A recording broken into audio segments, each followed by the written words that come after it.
Audio Jungle.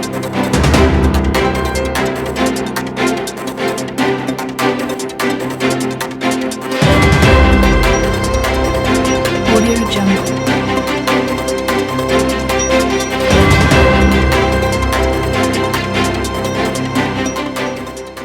Bonjour, bonsoir, mesdames, mesdemoiselles et messieurs. Selon l'heure à laquelle vous nous suivez ou que vous soyez, bienvenue dans votre émission Droit de savoir.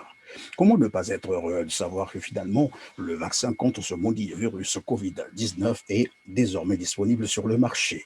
Les campagnes de vaccination ont démarré, les gouvernements sont encouragés à mobiliser leur population pour se faire vacciner. On peut donc dire que l'espoir a rené et que d'ici là, la vie va reprendre son cours normal, que toutes les restrictions des droits et libertés qui ont été imposées à l'humanité ne seront plus que de mauvais souvenirs. Cependant, le principe de précaution voudrait que l'on s'informe sur le produit avant de prendre une bonne décision. Raison pour laquelle nous recevons sur ce plateau M. Roland Matsuaka. Il est professeur de biostatistique à Duke University en Caroline du Nord. Bonjour à Roland. Bonjour et merci de m'avoir accueilli sur votre chaîne. Merci d'avoir accepté notre invitation. Alors, d'Ivoire, une année après l'apparition de la nouvelle maladie, déclarée officiellement pandémie en février 2020. À ce jour, qu'est-ce qu'on en sait de l'origine de ce virus? L'origine même n'est pas vraiment connue. Tout ce que nous savons, c'est que les premiers signes ont paru en Chine, dans la province de Wuhan. Et après, c'est répandu dans le monde entier. Maintenant, dire qu'est-ce qui cause ça concrètement, les scientifiques ne s'accordent pas puisqu'il n'y a que des hypothèses qu'on émet jusque-là. Et même sur ces hypothèses, on ne s'accorde pas puisqu'il y a aussi un problème de conflit entre les pays et de leadership. Donc, les origines, on ne sait pas, mais on est tous d'accord que cela, pour le Covid, a commencé en Chine et s'est répandu dans le monde entier. Mais pourtant, on a parlé du pangolin, donc la transmission de l'animal à l'humain. Après, on a accusé, je ne sais pas, les chauves-souris. Et il y a même un professeur, finalement, qui, lui, par contre, a carrément dit que c'est une œuvre humaine, c'est-à-dire un virus fabriqué dans un laboratoire. Oui, non, vous savez, c'est ça en fait la démarche scientifique, c'est-à-dire que quand un problème se pose, on essaie d'apporter des explications cohérentes et logiques. Donc, n'ayant pas une réponse claire à ce que nous voyons, les gens émettent des hypothèses. Et ces hypothèses, évidemment, vous avez ces animaux dont on a parlé. Et il y a aussi peut-être les hypothèses selon lesquelles c'est parti d'un laboratoire et issu d'une manipulation humaine et qui a fait que le virus s'est muté, s'est retrouvé sous cette forme. Mais de toutes ces hypothèses, comme je le dis, ça reste des hypothèses. Et c'est pas confirmé. Bref, tous les scientifiques ne s'accordent même pas déjà sur ces hypothèses. Il y a d'autres qui ont d'autres théories, peut-être qui n'ont pas émergé du lot de toutes les hypothèses que nous avons. Mais dans le fond, il n'y a pas unanimité. Et ce qui fait même la beauté de la recherche scientifique, dans ce sens que les gens viennent avec des hypothèses, mais il faut au moins, quand les hypothèses corroborent, puisque parfois même toute la vague des scientifiques peut se gourer, hein, même si ils ont tous la même hypothèse et la même logique, on peut toujours se tromper. Mais quand une grande majorité s'accorde sur une hypothèse, évidemment, on va adopter cette hypothèse en attendant qu'on ait d'autres preuves. Mais dans le cas d'espèces, même à ce niveau, les hypothèses qui émettent les uns les autres, il n'y a pas vraiment un consensus là-dessus. Donc, pour l'instant, on voit les effets, mais la cause vraiment du Covid, ça reste encore à réfléchir. Mais au moins, le virus a été isolé, c'est cela. Le virus a été isolé. En fait, il a été facile à isoler. Dès les premiers temps qu'il a apparu en Chine, il a été isolé. On a réussi à identifier, on a donné un nom. Et à ce niveau, c'était très facile. Et l'ayant identifié, synthétisé, ils ont diffusé et partagé la formule avec tous les laboratoires du monde entier, en fait, même par le biais de l'OMS. Théoriquement, tous ceux qui s'y connaissent pouvaient maintenant étudier à travers la séquence. Ils n'avaient même pas besoin de manipuler le virus humain, mais à travers la séquence du virus, étudier et faire des recherches là-dessus. C'est ce que d'autres laboratoires ont fait. Et en attendant d'avoir des cas eux-mêmes qui pouvaient isoler le virus. Donc, c'était facile à synthétiser, identifier, mais l'origine, comme je le disais, c'est une autre paire de manches. Comment se manifeste donc le Covid-19 chez l'humain? Parce que de toute façon, le virus, on l'appelle Covid-19, la maladie également Covid-19. C'est bien cela. Dans le langage commun, oui, Covid, on peut dire Covid en parlant du virus, on peut dire Covid en parlant de la maladie. Mais si on va dans l'étymologie des termes, en fait, le virus s'appelle SARS-CoV-2 ou SARS-CoV-2. Je vais donner les raisons pourquoi j'ai dit en anglais. Et la maladie, c'est Covid-19. SARS, ça veut simplement dire, pour ceux qui parlent bien anglais, c'est Severe Acute Respiratory Syndrome, COVID, coronavirus, tout. Et pourquoi deux? Deux parce qu'il y a eu, si vous vous souvenez bien, il y a eu de par le passé déjà SARS qui s'était manifesté, mais c'était resté en Asie. Donc, on a mis deux pour pouvoir distinguer à cette première manifestation du virus de la même forme, de la même nature qui s'était manifesté auparavant. Donc, celui-là devient le virus 1 et celui-ci le virus 2. Donc, quand on parle du virus, techniquement et dans les revues scientifiques, on utilise le terme SARS-CoV-2 ou CoV-2. Maintenant, la maladie, c'est COVID. COVID, et c'est aussi vient de l'anglais. COVID, c'est simplement corona. V, c'est virus. Et D, c'est disease.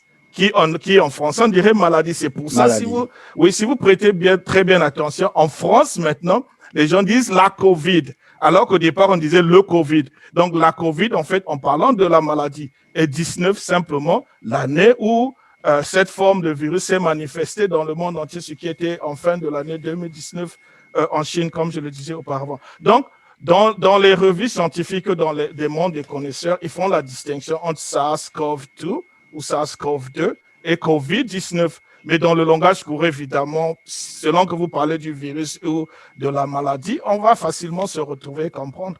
Donc, mais il y a vraiment une distinction entre les deux si on veut parler en termes techniques. Et donc, je parlais de la manifestation de la maladie, les symptômes et puis le mode de contamination.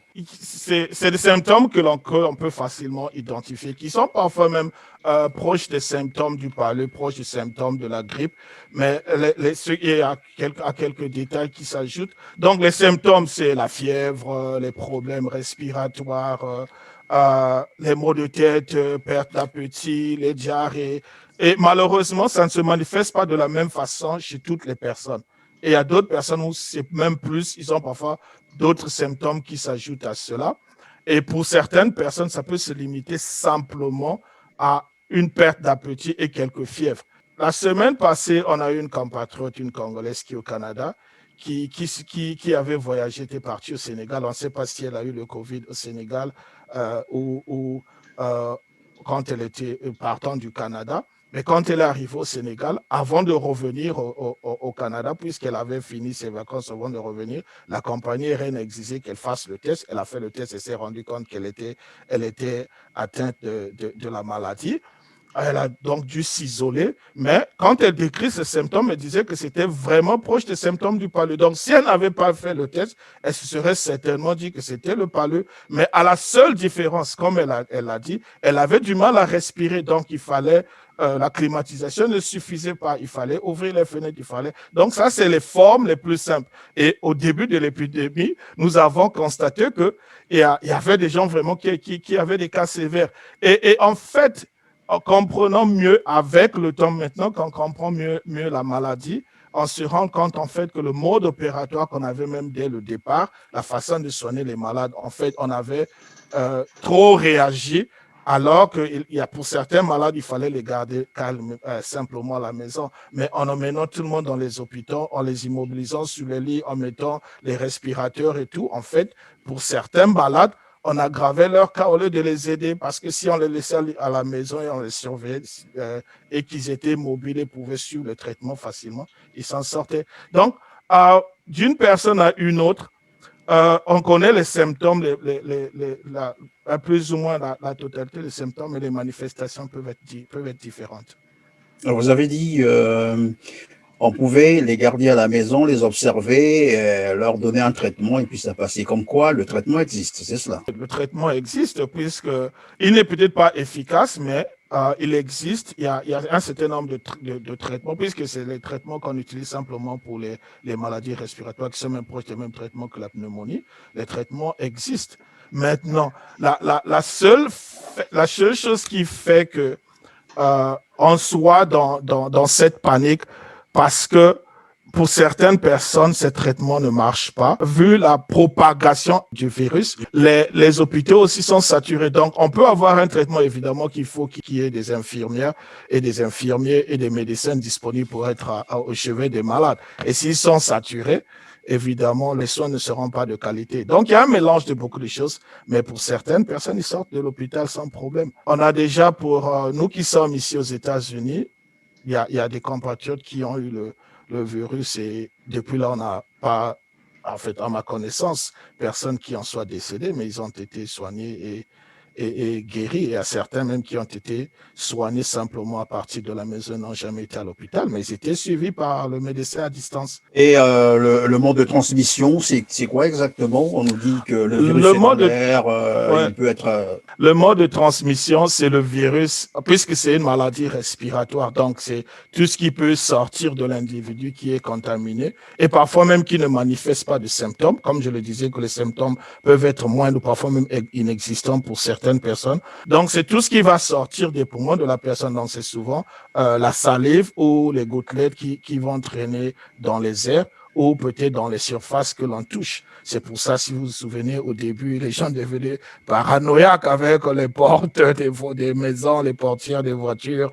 C'est pour cette raison qu'on insiste que les gens portent les masques, puisqu'évidemment, quand on parle de façon naturelle, en fait, il y a des particules qui flottent en l'air. C'est maintenant qu'on se rend compte, en fait, que de façon normale, de façon naturelle, quand on est regroupé dans un milieu, en fait, il y a des particules qui flottent en l'air et qu'on avale et ça ne crée jamais de problème. Mais quand, évidemment, ces particules ont le virus à l'intérieur, c'est cela qui rend malade. Donc, c'est surtout cette façon de contaminer à travers les gouttelettes qui sortiront peut-être de la bouche de quelqu'un qui est contaminé ou des personnes qui sont contaminées, qui restent pendant un certain temps dans les airs ou bien qui touchent certaines surfaces. Et si vous touchez et vous touchez ces surfaces qui ont été contaminées et vous touchez votre visage, évidemment, vous allez vous faire contaminer. Et donc, il reste combien de temps sur la surface à toucher? La surface à toucher, jusque-là, les résultats et les observations qui ont été faites varient, mais ça peut prendre quelques jours ou quelques heures à quelques jours. Ça dépend des surfaces et ça dépend même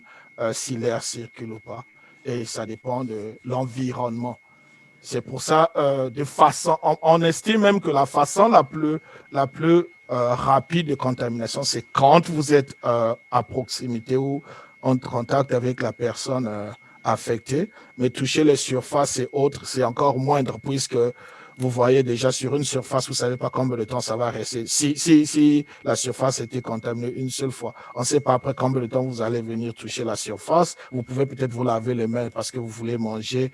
Et donc, mais le contact direct de personne à personne, c'est cela qui est la plus grave forme de contamination. Quelles sont donc les statistiques aujourd'hui sur le plan mondial et bien entendu sur le plan africain également? Sur le plan mondial, ça fait environ 7 millions de personnes contaminées dans le monde, environ 1,9 million de morts. Pour ce qui concerne l'Afrique, il y a un peu moins de 3 millions de personnes qui ont été contaminées et on a environ 69 000 morts. Cela est vraiment un miracle, comme on reviendra sur ça, quand vous comparez aux autres parties du monde. Par exemple, pour le cas même de l'État où je trouve la Caroline du Nord qui fait partie des États-Unis, on a déjà enregistré près de 578 000 cas d'infection et il y a près de 7 000 morts.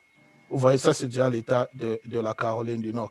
Quand vous prenez les États-Unis, ça fait près de 21 millions de personnes contaminées et maintenant, on avoisine 400 000 morts. Pour l'Europe, c'est 25 millions, avec près de 570 000 morts. Vous voyez qu'en termes d'échelle, l'Afrique est jusque-là la plus chanceuse de toutes les parties du monde en ce qui concerne. Mais évidemment, pourtant, au début de cette pandémie, les scientifiques et l'OMS d'ailleurs est monté au créneau pour dire que l'Afrique devait faire beaucoup attention et qu'on a même prédit l'hécatombe en Afrique. Et curieusement, à ce jour, l'Afrique paraît être épargnée. Oui, Qu'est-ce qui parce que explique cela? je pense que malheureusement, j'ai même tout souvent ces conversations avec des collègues ici. Quand vous interprétez le monde d'un œil qui vous est familier, mais pour un monde auquel vous n'êtes pas habitué, vous pouvez faire des erreurs malgré votre bonne foi. C'est comme moi aujourd'hui, si je peux me mettre à parler de ce qui se passe en Chine avec ce que je vois sur le net, toutes les images de la Chine ou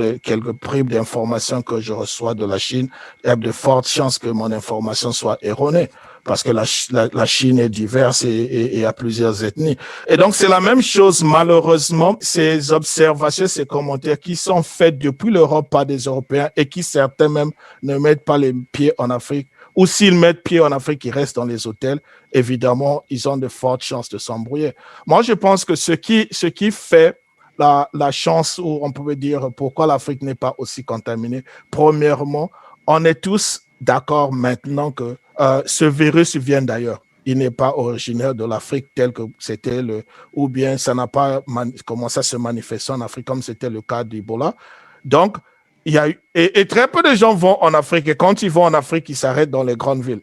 Disons-nous la vérité. Les personnes contaminées qui sont allées en Afrique, ils ne se sont pas répandus. Quelles sont ces personnes contaminées qui sont venues d'ailleurs?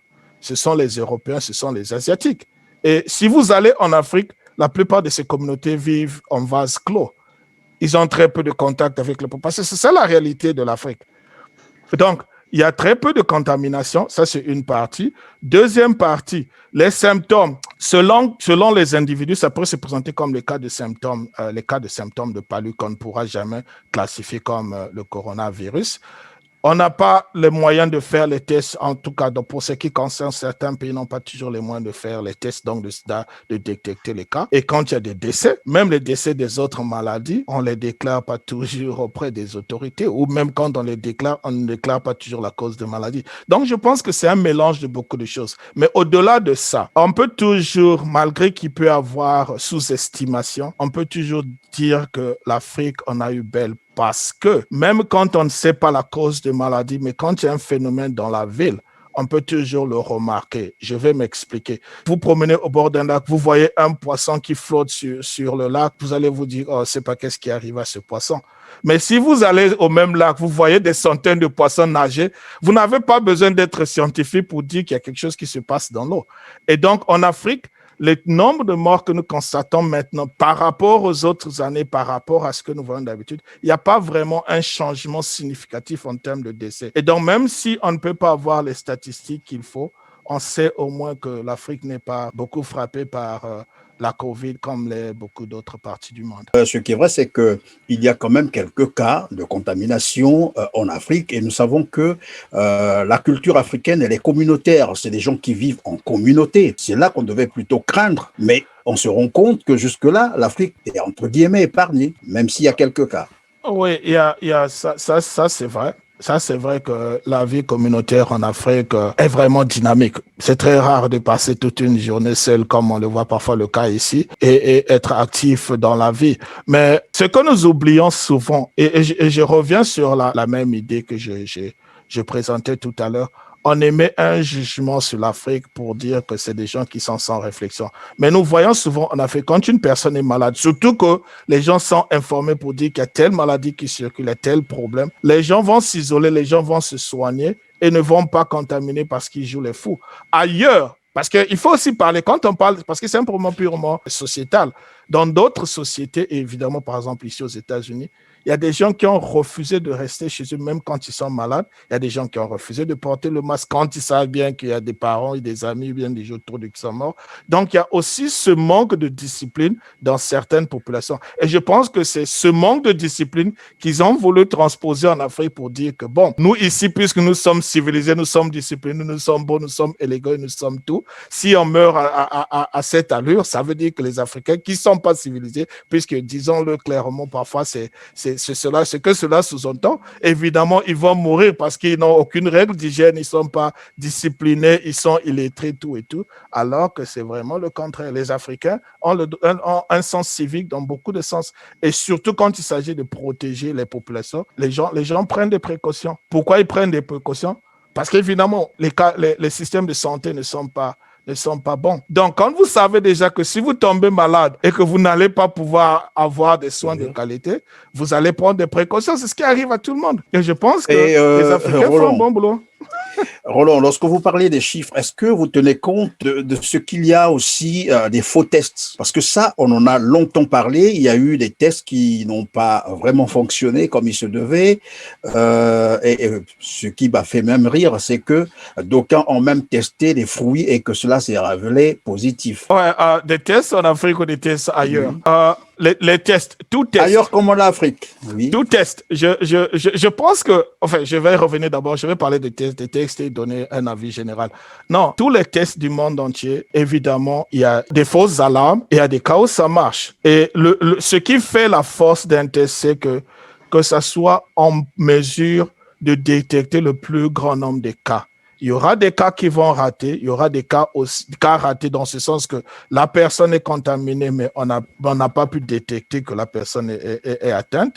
Et il y a des cas aussi, la personne n'est pas contaminée, la personne n'a pas un problème, mais on déclare la personne atteinte. C'est ce qu'on appelle le faux test. Et ça existe dans toutes les maladies. Vous allez prendre le sida, vous allez prendre la mammographie, vous allez prendre tous les tests. Il y a toujours des cas. C'est pour cela, pour certaines personnes, quand vous faites un premier test et que c'est négatif, ça ne veut pas dire que maintenant vous avez un chèque en blanc, il faut faire la fête. Il faut toujours continuer à être prudent. Et si vous estimez que vous êtes exposé, vous repartez faire un autre test.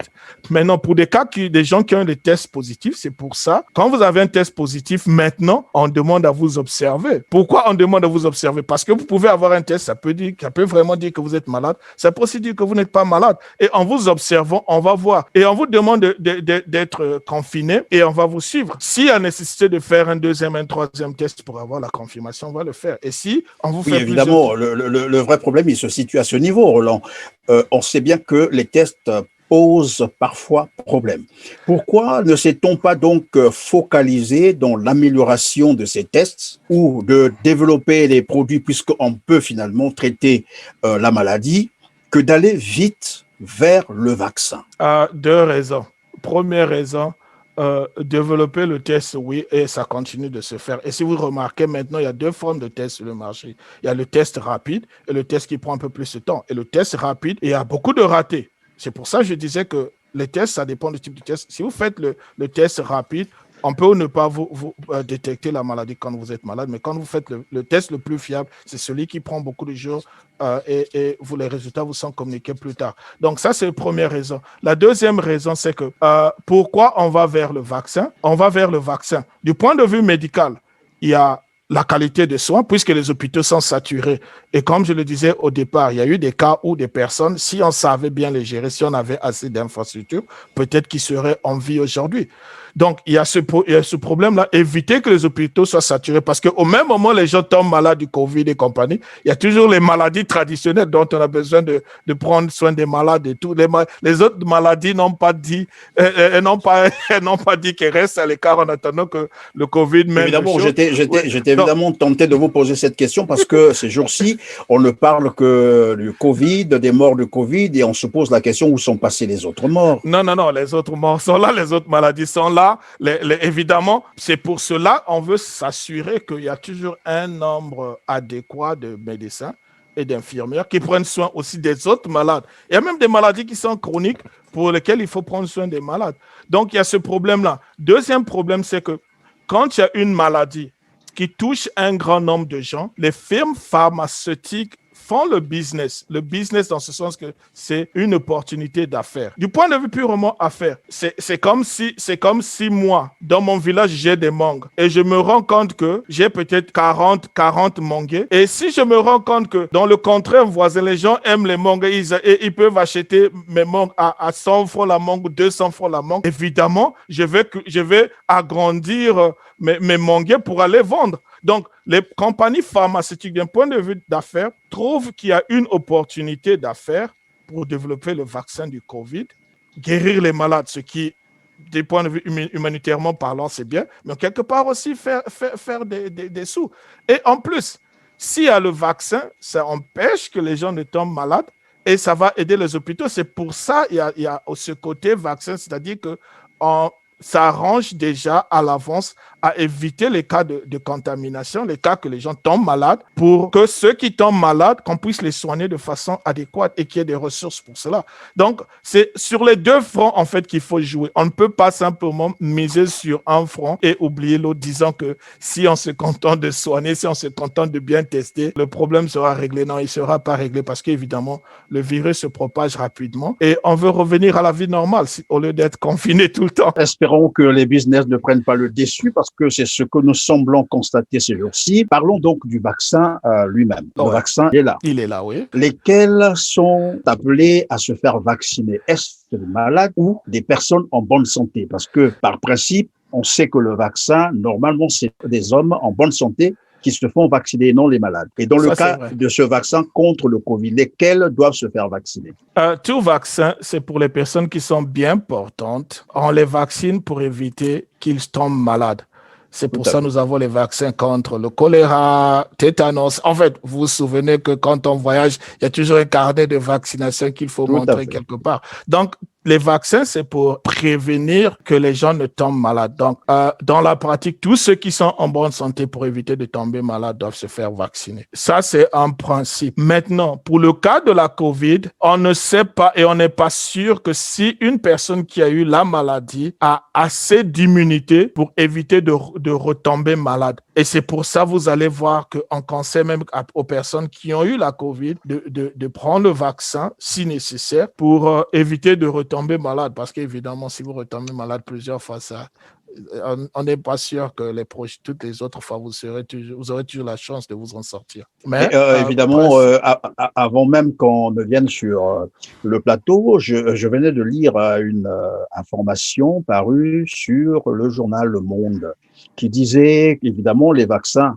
actuellement contre le coronavirus qui sont mis sur le marché peuvent combattre les symptômes, mais ne garantissent pas l'immunité à celui qui s'est fait vacciner, c'est-à-dire qu'il n'est pas épargné d'une nouvelle contamination. Alors, je me posais la question, mais finalement, pourquoi se faire vacciner lorsque ce vaccin ne peut pas vous protéger contre une nouvelle contamination? Il y a le monde scientifique et le monde en général est beaucoup plus le monde des médias.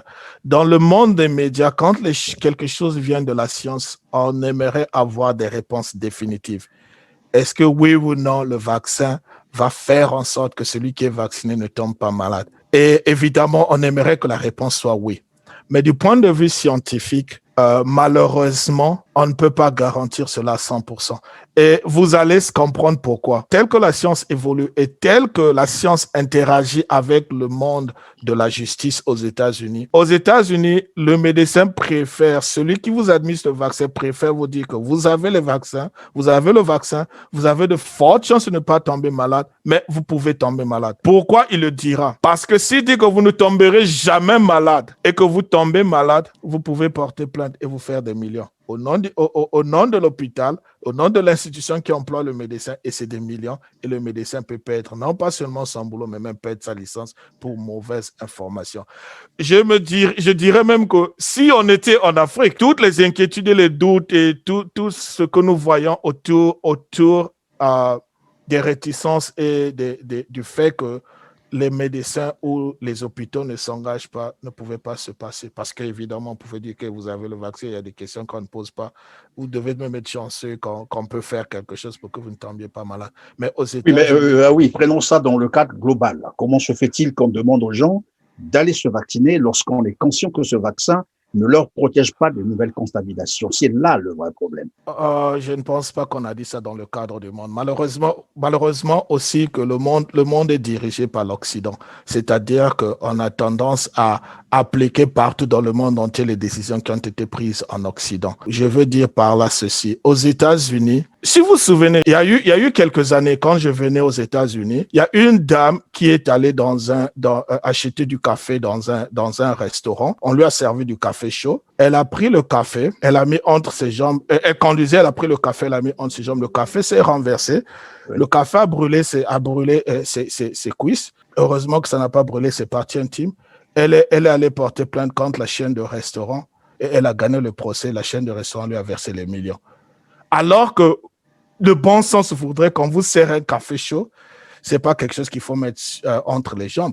Maintenant, vous allez vous dire, mais comment elle a fait pour gagner le procès? Elle a gagné le procès parce que son avocat a réussi à démontrer, premièrement, que le café étant chaud pouvait mettre sa vie en danger et le restaurant n'a pas pris soin d'informer sa Le cliente client, voilà. et le client que ceci pouvait vous brûler.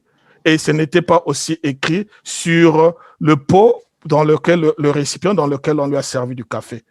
Et aussi, les lois disaient que c'est à la charge du vendeur de prendre soin et de veiller à la sécurité et à la bonne santé de ses clients. Donc, partant sur ces faits-là, on ne s'est pas contenté simplement du fait qu'elle s'est brûlée, ce qui, en termes de bon sens, on pourrait même dire que non, en fait, elle est folle, elle osait même poser un tel problème, mais elle a gagné le procès. C'est pour dire que, aussi longtemps que vous êtes dans ce genre de transaction, vous devrez penser en tant que société, en tant que vendeur, en tant que business, une entité d'affaires, vous devez penser à ce genre de cas, prendre des précautions et des avances en ce sens. Ce qui fait qu'aujourd'hui, en Occident, les hôpitaux ne peuvent pas s'engager si vous avez des problèmes par rapport à un vaccin donné pour dire qu'ils seront redevables devant la justice pour ce genre de traitement.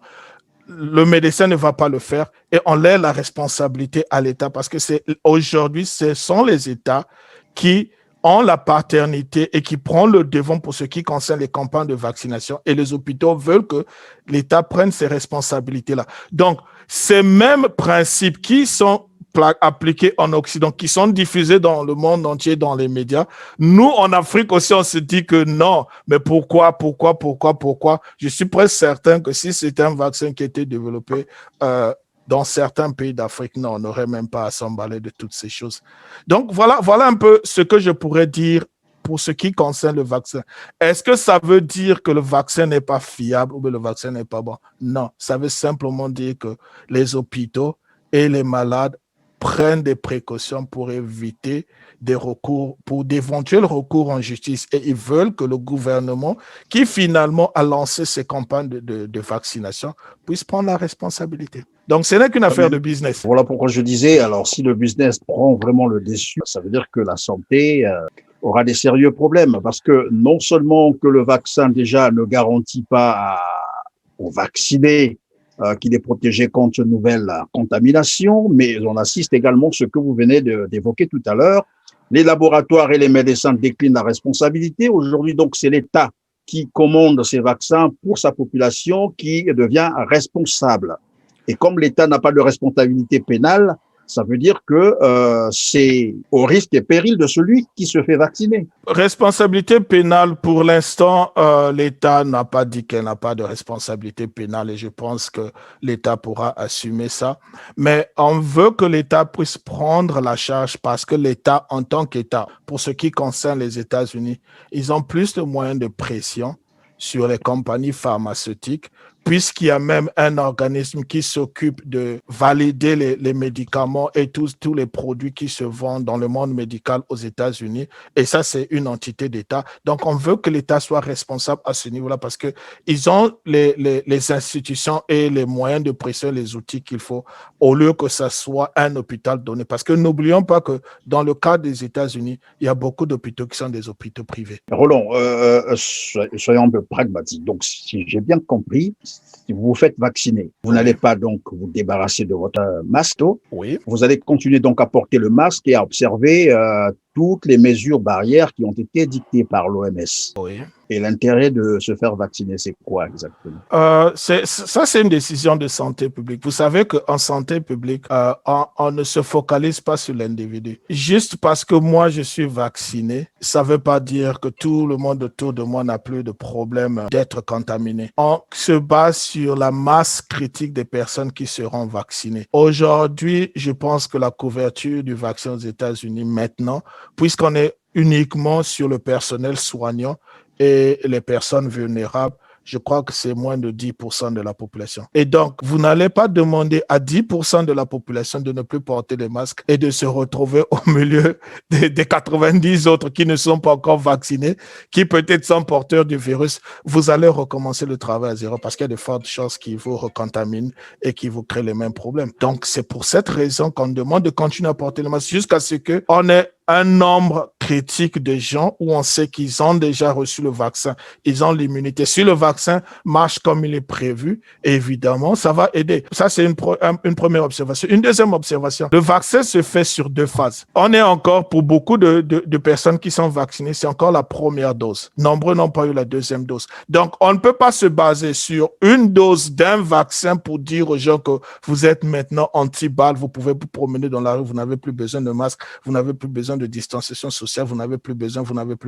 Je trouve que ce serait irresponsable. C'est comme si vous donnez un gilet pare-balles à quelqu'un, vous allez dire que non, avec votre gilet pare-balles, vous pouvez vous retrouver en zone de guerre, que ce soit un pistolet, une grenade, une lance-roquette ou quoi, vous ne serez jamais atteint. Oui, Roland, c'est vrai, moi je veux bien que ces exemples que tu es en train de citer, je veux bien, mais dans le passé, on a vu, évidemment, vous avez parlé des autres vaccins qui ont existé. Quand on était vacciné, on pouvait fréquenter les personnes qui étaient malades de ce pour quoi on s'est vacciné, on ne tombait plus malade. Ce qui est curieux aujourd'hui avec le Covid, c'est comme si on peut aller se vacciner même jusqu'à la deuxième dose, mais ça ne réglera aucun problème. Je suis tenté de vous poser la question, finalement, ce n'est pas pour demain la reprise de la vie encore normale, malgré le vaccin. Non, ça dépend du type de maladie et le mode de contamination. Donnez-moi un exemple de vaccin que vous aviez reçu et vous pouvez repartir auprès d'autres personnes et vous sentir bien. Ça dépend du mode de contamination. Le tétanos, oui, évidemment, vous pouvez pas contaminer quelqu'un, donc vous pouvez avoir le vaccin et dès le lendemain vous retrouver en famille sans problème. Il y a plein de maladies comme ça. Et je me souviens même, nous, quand on grandissait déjà, puisque le sida était un problème, à l'époque, les gens avaient beaucoup de peur autour du sida, mais on s'est rendu compte que non, vous pouvez avoir le sida et repartir dans votre société si vous êtes suivi. Et même là, il n'y avait pas de vaccin, mais en étudiant bien le mode de transmission, on a permis et on a véhiculé l'information qui permettait les gens de vivre avec des gens qui ont le sida sans être contaminé. Évidemment, pour le cas du sida, on vous disait simplement que faut pas avoir des contacts de sang, faut pas avoir des rapports sexuels, mais si vous avez des rapports sexuels, il faut se protéger, tout et tout. Donc, ça dépend du mode de contamination. Pour la COVID, le mode de contamination, malheureusement, c'est à travers les gouttelettes qui sont parfois microscopiques que la personne peut avoir en parlant avec les autres. Et ce mode de contamination laisse très peu de marge d'erreur. Donc, on ne peut pas repartir tout bonnement auprès de nos familles ou de nos amis et faire la fête, même si on est vacciné. Maintenant que nous devons nous vacciner, bon, de toute façon, les gens savent désormais qu'il faut aller se vacciner parce qu'il faut le faire. Non, pour se pas protéger, vraiment. Probablement. Oui. Ça semble être un peu... Parce que de toute façon, aujourd'hui, il y a même des vols. Tout à l'heure, vous nous expliquez un cas où la compagnie vous exige, par exemple, d'aller faire le test ou bien de vérifier si vous n'êtes pas atteint. Donc, c'est une forme d'obligation de se faire vacciner. Oui et non. Sinon, on ne voyage plus. Je ne sais pas comment je peux expliquer cela. Ça, c'est de la responsabilité des États et des compagnies aériennes. Vous vous souvenez, je suis presque certain que vous, avant de venir aux États-Unis, on vous a demandé de faire le test du sida. Et ça, c'est l'exigence des États-Unis. Si vous allez peut-être, si vous partiez du Congo pour le Cameroun ou du Congo pour le Bénin, on vous exigerait pas un tel test. Donc, c'est pas imposé et c'est pas que vous êtes forcé. Mais par rapport à ce qu'ils estiment utile pour les compagnies aériennes aujourd'hui, si vous voulez voyager, maintenant que nous parlons, vous devez au minimum faire le test de la COVID et montrer que vous n'êtes pas atteint. Si vous êtes atteint, vous ne voyagez pas. Si vous n'êtes pas atteint, vous voyagez. Ça, c'est les précautions que la compagnie aérienne prend. Mais si vous ne voyagez pas et que vous restez chez vous, on ne viendra pas évidemment vous forcer de faire le test. La même chose avec le vaccin. Pendant que nous parlons, il y a beaucoup de gens qui sont vaccinés, mais même parmi les personnes qui sont ciblées et qui sont supposées se vacciner, il y a ceux qui refusent de le prendre. Parce que le vaccin, disons-le même aujourd'hui, pour le personnel soignant, il n'est pas obligatoire. Vous avez la possibilité de dire non, je préfère ne pas le prendre maintenant ou je préfère ne pas le prendre du tout et on ne va pas vous forcer. Donc, maintenant, si vous voyagez demain et que votre compagnie aérienne vous exige le vaccin, oui, évidemment, peut-être qu'il faut chercher... Il faut changer de compagnie alors. Celle qui n'impose pas, évidemment, c'est ce que j'allais dire. Peut-être qu'il faut songer à voir celle qui n'impose pas. Vous pensez qu'il est nécessaire de mener des grandes campagnes de vaccination en Afrique contre le Covid? En Afrique, je dirais oui et non. Je vais commencer par oui. Oui, si on va distribuer le vaccin gratuitement ou à moindre coût, et cela ne va pas constituer d'énormes dépenses pour les États. Parce que au rythme actuel de la maladie en Afrique, la COVID ne tue pas plus que le sida ni le paludisme. Donc, s'il fallait décider en termes de priorité, moi, je pense que pour ce qui concerne la COVID, pour beaucoup de pays d'Afrique, le vaccin, courir vers le vaccin qui va coûter beaucoup d'argent ne serait pas vraiment une décision politique qui soit économique ou économe. Parce qu'ils vont dépenser plus d'argent que s'ils procédaient autrement, puisqu'il n'y a pas beaucoup de cas et il n'y a pas beaucoup de décès. Qu'est-ce que je dirais?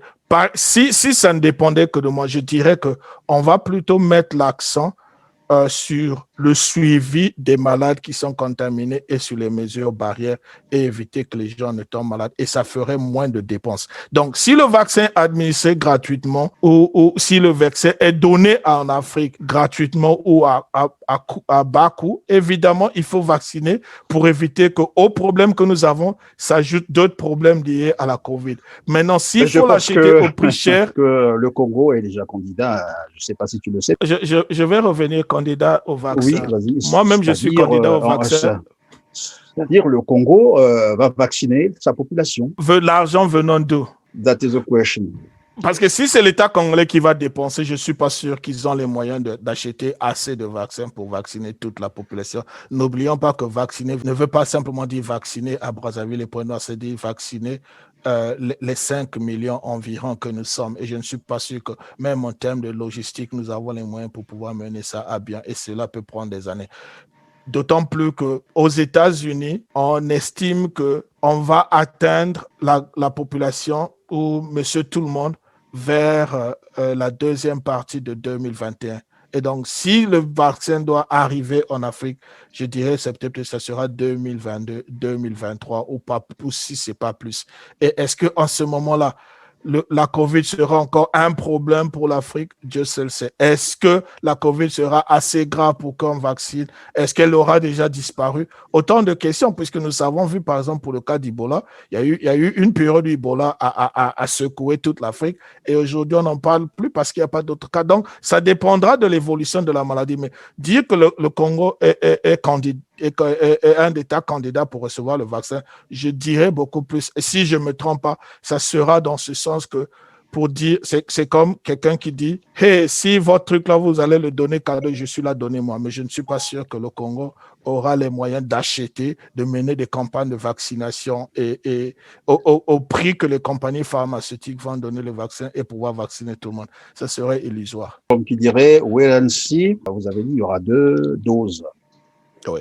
On observe déjà le variant du Covid-19. Et ça a été signalé au Danemark, en Afrique du Sud, je crois en Angleterre aussi. Est-ce que le vaccin actuellement sur le marché est le même qui pourra protéger contre ces variants-là qu'on est en train d'observer, ou il faudra un autre vaccin pour ces variants? Ça reste à déterminer, mais sinon, en toute logique, on dirait que même si c'est le cas, le vaccin doit être adapté, amélioré pour pouvoir faire face à ce virus. Comme nous le voyons par exemple ici aux États-Unis, chaque année, le vaccin de la grippe est administré et chaque année, puisque le virus est mutant, chaque année, le virus subit des variations et on adapte le vaccin par rapport aux variations. Si vous recevez le vaccin cette année, par exemple 2021, le vaccin de 2021 est adapté aux variations que le virus a eues en 2020. Et celui de 2022 ne sera pas le même qu'on va administrer en 2021 parce qu'on doit tenir compte des variations. Donc, si les variations sont considérables, assez considérables, comme c'est le cas avec le vaccin de la grippe, évidemment, il nous faudra adapter le vaccin pour pouvoir faire face à cette réalité. Donc, je ne pense pas que celui qui est là peut aider avec cette variante. Maintenant, est-ce que cette variante du virus est assez critique et assez grave que l'autre? Des études doivent être menées parce que Oui, jusque-là, mais selon les informations, elle est plus contagieuse que en fait, le Covid initial. ouais, ça veut donc dire que les laboratoires ont beaucoup de travail à faire. Et ne perdons pas de vue aussi, je voulais revenir pour ce qui concerne le vaccin. Actuellement, il y a 2 vaccins qui sont disponibles aux États-Unis, le vaccin de Pfizer et Moderna. Il y a 2 compagnies qui ont des vaccins qui sont encore en train de tester avant de mettre sur le marché. Il y a AstraZeneca et Janssen. Donc, ceux-là, pour l'instant, sont encore sur le marché. Et donc, vous vous rendez compte que beaucoup de ces vaccins, il y a beaucoup d'autres compagnies qui vont venir avec les vaccins et d'une compagnie à une autre, la qualité et la quantité et la forme du vaccin changent bien que tous ces vaccins-là ciblent la même bête, mais puisque les compagnies, évidemment, ne communiquent pas, il y a la concurrence et la loi du marché. Donc, on peut avoir plusieurs variantes du vaccin. Donc, même quand on parle du vaccin, ce n'est pas le vaccin, mais ce sont les vaccins, puisque pour l'instant, il y a 2. En Angleterre, déjà, ils ont accepté le vaccin de AstraZeneca et ils disent même qu'il sera moins coûteux et la deuxième dose peut être administrée des semaines plus tard. Mais pour l'instant, c'est encore quelque chose qui est en évolution. On ne peut pas avoir des réponses définitives pour toutes ces questions. Bon, on va parler du taux d'efficacité de ces vaccins. On nous dit d'aucuns sont à 95% d'efficacité, d'autres à 70% d'efficacité. Déjà 70%, ça pose problème. Mais qu'à cela ne tienne, un aspect a retenu mon attention, c'est que les laboratoires fabricants de ces vaccins et la semaine dernière en France, les médecins ont décliné leurs responsabilités. Qu'est-ce qui fait que les laboratoires déclinent la responsabilité et suivis actuellement par les médecins? Ils ont peur de quoi exactement s'ils avaient confiance en leurs produits? Oui, ça se passe à 2 niveaux. 2 niveaux, c'est que pour la plupart des produits pharmaceutiques, les hôpitaux passent par les compagnies pharmaceutiques pour acquérir ces produits. Et plus le produit est sur le marché, plus il acquiert sa réputation et sa notoriété, plus la compagnie et le monde de l'assurance se sent en mesure de pouvoir soutenir ce produit. Pour l'instant, la COVID, puisque c'est quelque chose de nouveau, quelle que soit la confiance avec laquelle la compagnie pharmaceutique a travaillé sur le produit, évidemment, ils doivent soutenir leur produit. Ils ne peuvent pas décider d'emblée de faire face à un certain nombre de responsabilités, surtout qu'ils travaillent en collaboration avec les États. Le produit peut sortir, parce que n'oublions par exemple pour le vaccin de Pfizer, ça demande des températures très, très basses. Donc, le produit peut sortir sain et bon de leur laboratoire. On ne sait pas là où il est stocké, on ne sait pas là où il est administré, on ne sait pas. Et ils ne veulent pas être responsables de tout cela. C'est pour ça, vous voyez que la responsabilité est partagée et ils se renvoient la responsabilité. Et n'oublions pas que responsabilité ne veut pas simplement dire que j'ai fabriqué ce produit, il est bon, je confirme qu'il est bon. La responsabilité, c'est surtout la responsabilité pénale pour dire que si de la pharmacie au malade, il y a un problème dans la chaîne, qui prend la responsabilité? Évidemment, la compagnie pharmaceutique dit que eux, ils prennent la responsabilité du produit qui sort de chez eux et qui donne à l'État. Et à partir de là, ce n'est plus de leur responsabilité parce que ce sont les infrastructures de l'État qui doivent s'occuper de ça. Ce sont les gens de l'État qui doivent s'occuper de distribuer et de stocker. Et ce sont eux qui administrent. Vous vous souvenez déjà, hier ou avant-hier, il y a un pharmacien qui, par exemple, a décidé de jeter une grande quantité de vaccins à la poubelle parce qu'il estimait qu'il veut pas, il n'y croit pas. Et ça, ce n'est plus à la compagnie pharmaceutique de régler ce problème-là, c'est à l'État. à l'État de régler ce problème et la personne a été arrêtée. Et pourquoi la personne a été arrêtée? Parce que la personne n'est pas un employé ou ne travaille pas pour la compagnie pharmaceutique. C'est un pharmacien. Je n'aimerais pas le dégrader pour dire que c'est un vendeur de médicaments, mais sinon, pour la phase actuelle du vaccin, il n'est qu'un vendeur de médicaments parce qu'il ne maîtrise pas ce qui est dans le vaccin pour dire que ce vaccin, je veux pas le garder si je veux le jeter. Et il n'était même pas responsable en rien. Donc, c'est beaucoup plus, comme on dit, un avis personnel, une décision politique, une décision basée sur la science et sur la médecine. Et pour ce genre de problème, évidemment, la personne est sanctionnée par l'État. Deuxième problème au niveau de l'État, tel que le plan a été établi et tel qu'on avait décidé du déroulement du vaccin, aujourd'hui aux États-Unis, l'État est en retard sur le programme qu'ils avaient établi. N'oublie pas qu'on est encore à la première phase, première dose, mais même déjà là, il y a des retards de distribution.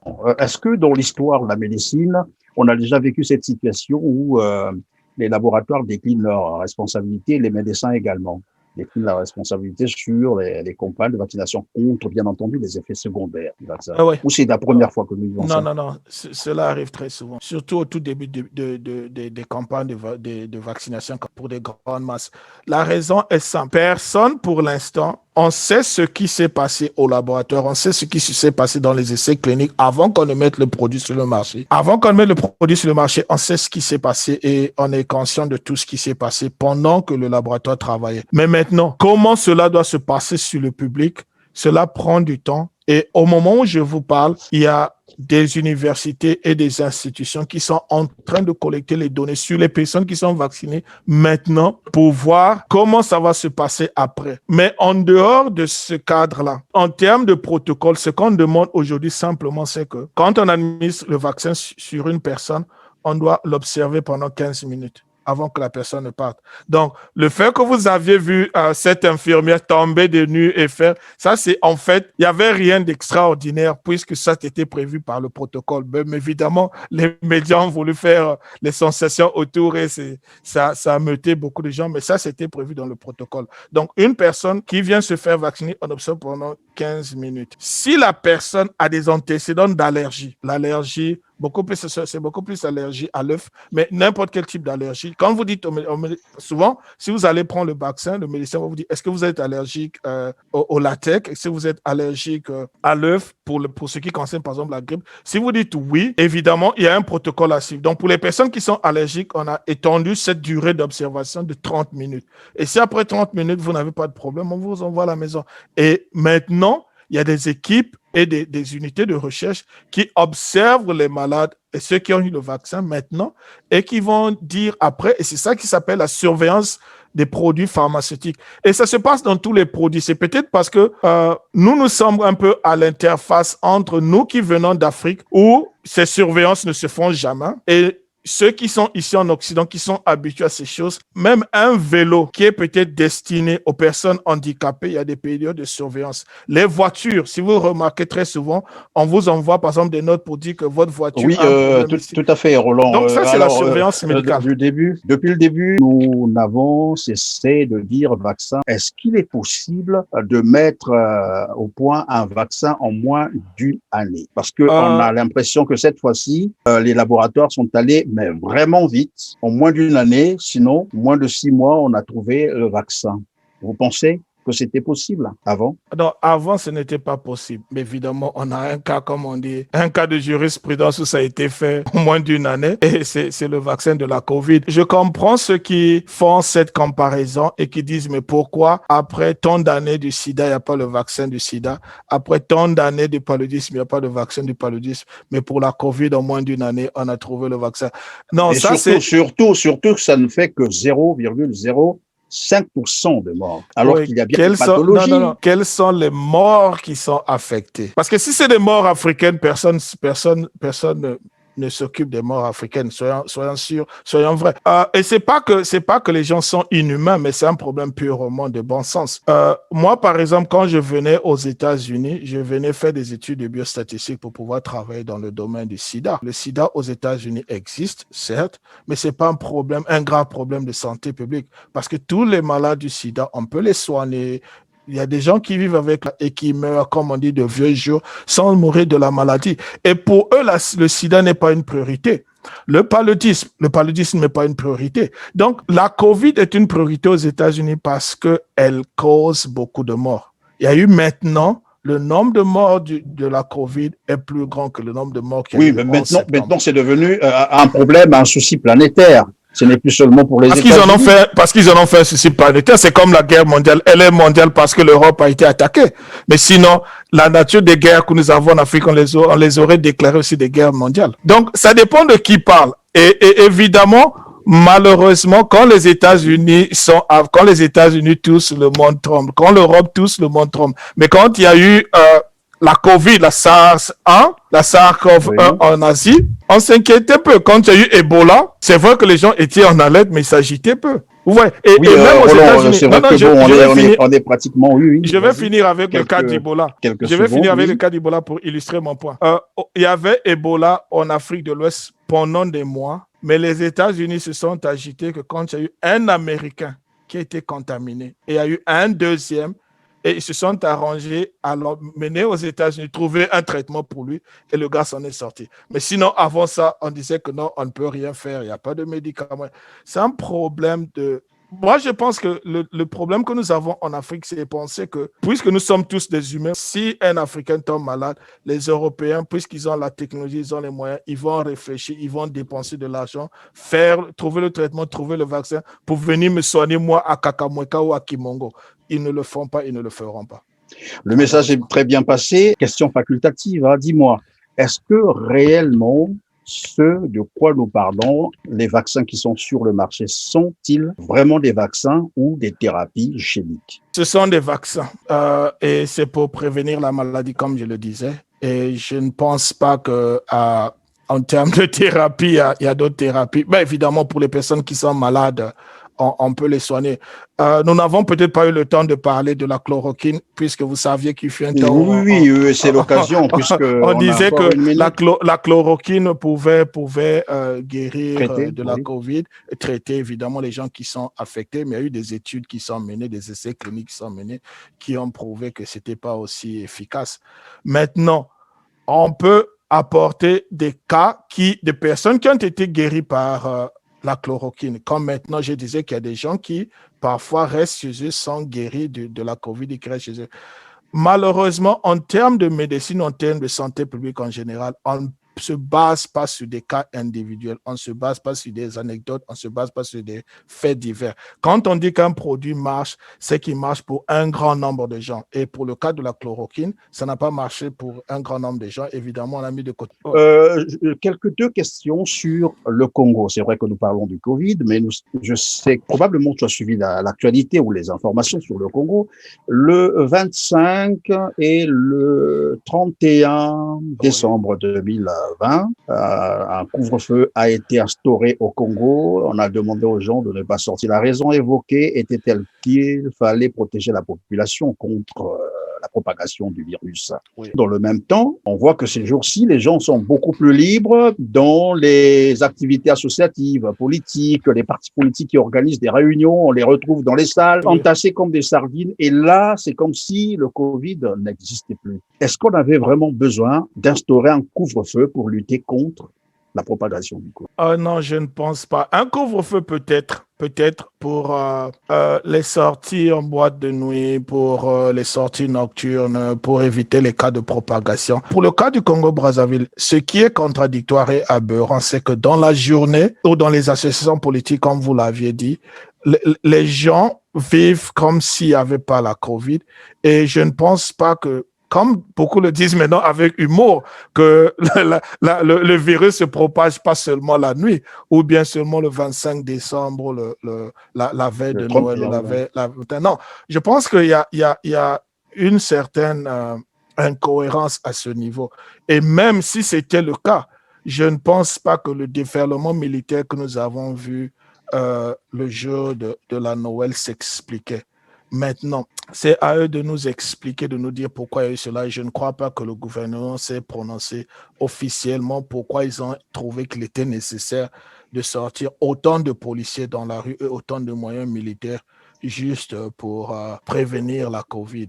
Ça, En tout cas, le porte-parole du gouvernement a dit que c'était pour protéger la population contre la propagation du virus. sur la Merci base de quelle Roland. information? Ben, c'est probablement qu'il va nous suivre et qu'il nous donnera plus d'informations là-dessus.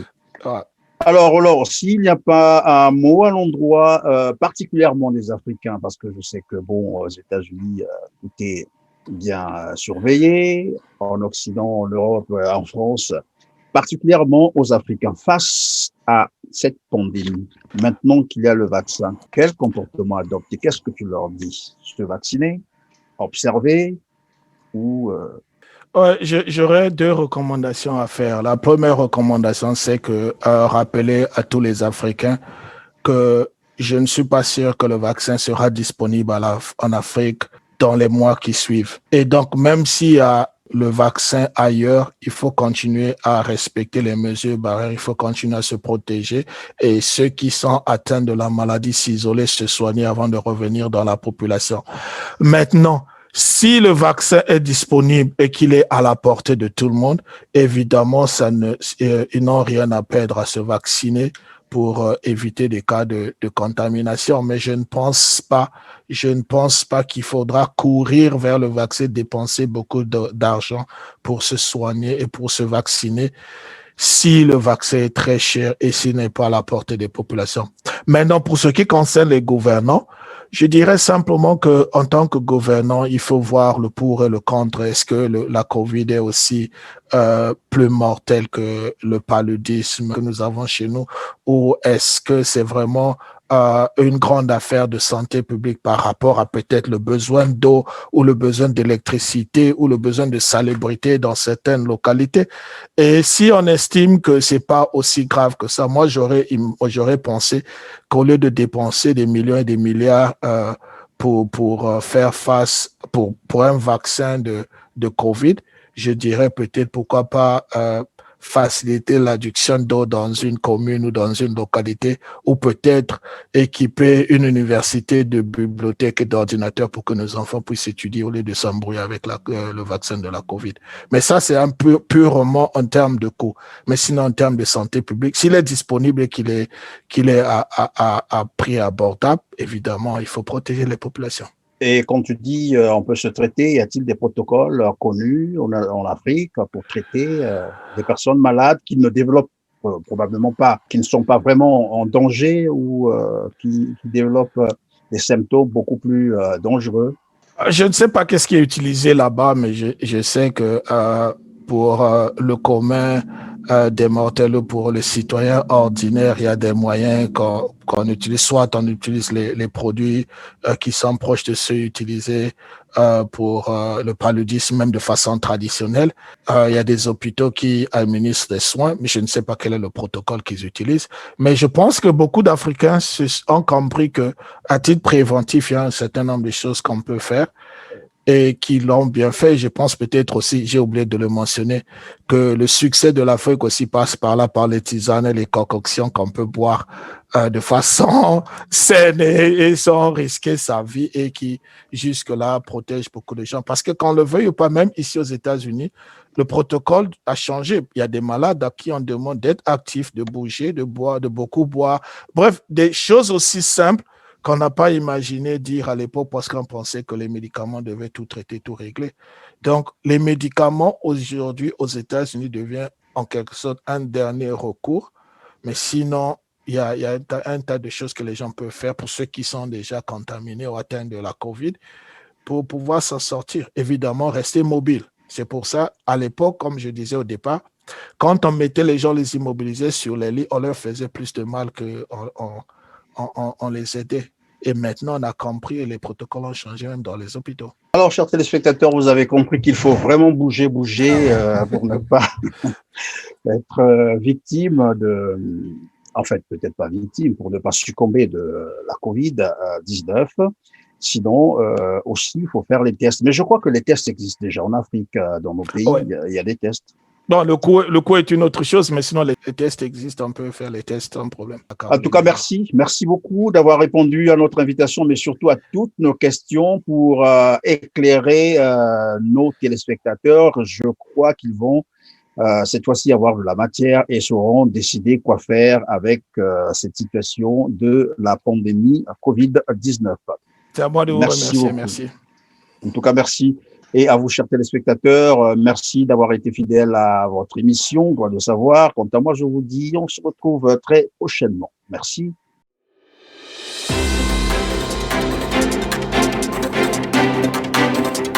Audio Jungle.